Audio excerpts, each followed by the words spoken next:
Se c'è un divieto di balneazione vuol dire che c'è un problema, non si possono perdere ragazzi e non si possono perdere vite umane. Rammarico per l'ennesima giovane vita perduta nel Piave, nelle parole del sindaco di Cimadolmo Giovanni Ministeri. La stagione è appena cominciata e già è ripartito il drammatico conto delle vittime ed ancora una volta a perdere la vita è uno straniero che evidentemente non conosceva la pericolosità del fiume. Quello che a me mi rammarica, perché conoscendo il Piave è fatto da correnti e quel giorno, ieri non c'erano correnti, era un rigagnolo d'acqua, però non conoscono le fosse, non conoscono le particolarità. Se tu vedi il fondo del Piave che può essere 50 centimetri, diversamente sono 3-4 metri, lì l'acqua del Piave è fredda, è lì che può nascere la problematica.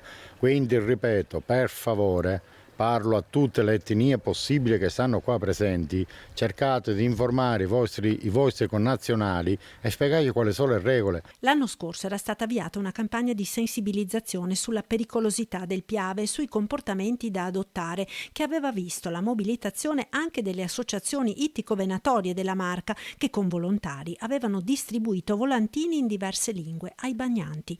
I sindaci dei comuni rivieraschi alzano le mani di fronte all'ennesima tragedia. Serve una prevenzione su più fronti sicuramente, è vero anche che però i comuni non possono sempre essere lasciati soli a lottare contro tutto. L'anno scorso abbiamo fatto diversi tavoli, dovevano essere richieste specifiche al Ministero, a enti sovraordinati.